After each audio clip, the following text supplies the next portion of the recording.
ఉమ్మడి నిజామాబాద్ జిల్లాలో ధాన్యం కొనుగోళ్లు లేక రైతులు దిగులు చెందుతున్నారు. కోసిన పంటను రోజుల తరబడి రోడ్ల పక్కన ఆరబోస్తూ నానా ఇబ్బందులు పడుతున్నారు. ఓవైపు మండుటెండలు, మరోవైపు అకాల వర్షాలు రైతులను తీవ్రంగా నష్టపరుస్తున్నాయి. దీనికి తోడు సకాలంలో కొనుగోలు జరగక ధాన్యం రాశులు పేరుకుపోతున్నాయి. ఆదరబాదరగా కొనుగోలు కేంద్రాలు ఏర్పాటు చేసిన అధికారులు ధాన్యాన్ని తీసుకోవడంలో నిర్లక్ష్యం చూపుతున్నారని రైతులు ఆగ్రహం వ్యక్తం చేస్తున్నారు.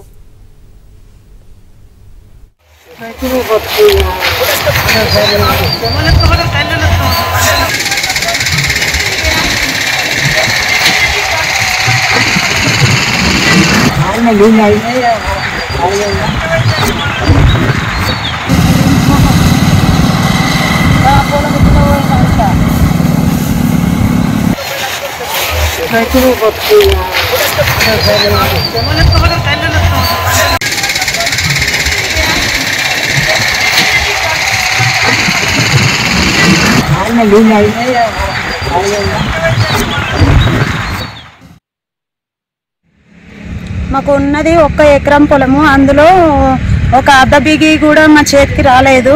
మొత్తం పొలం మొత్తం ఖరాబ్ అయిపోయింది. ఉన్న ఎకరం పొలంలో మేము ఏం తీసుకుపోవాలా ఇంటికి?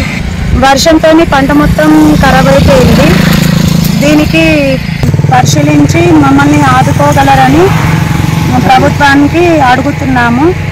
కోసి వారం 10 రోజులు అవుతుంది. వడ్లు కోసి ఇక్కడ కుప్ప కూడా ఉన్నాయి. రోడ్ తీస్తున్నాము, ఎండబెడుతున్నాము, కప్పేస్తున్నాము. మళ్ళీ లాస్ట్కు ఇప్పటిదాకా కాట చాలు కాలేదు. ఇప్పుడు నా 5 ఎకరాల అడ్లు ఉన్నాయి. ఇంకా ఇప్పటిదాకా చాలు కాలేదు. ఏమన్నా అంటే లోడు భర్తీ లేవు, పూజ పెడతాము అనే మాట చెప్తున్నారు. ఇప్పటిదాకా కూడా కాంటలు చురుగాలే, ఎక్కడెక్కడో చేసిరు కాంటలు. మా దగ్గర కూడా మొన్న చేసిన నుంచి కూడా అడ్లు కాంట సరిగా పెడతలేరు. తొందరగా ఇంకో అమాలి టీంలు లెక్క పెట్టి ఇంకా కాంట లెక్క చేసి పెట్టిస్తారని ప్రభుత్వాన్ని కోరుతున్నాము. వర్షం పడి వడ్లన్నీ తడిసిపోయి 15 రోజుల వడ్లు కోత కోసి ఇంతవరకు కాంట పెట్టడం లేదు. చాలా నెమ్మదిగా నడుస్తున్నది కాంట.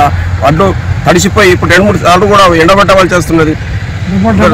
డబల్ ఎండబెట్టవలసి వస్తున్నది. అది ఇంకా 2 రోజులు అయితే మొత్తం మొలక ఎత్తి వడ్లు కూడా చేతికి రాకుండా పోయినట్టు కనబడుతుంది.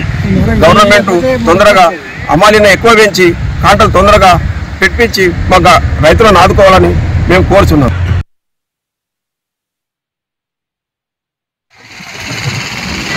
అవునా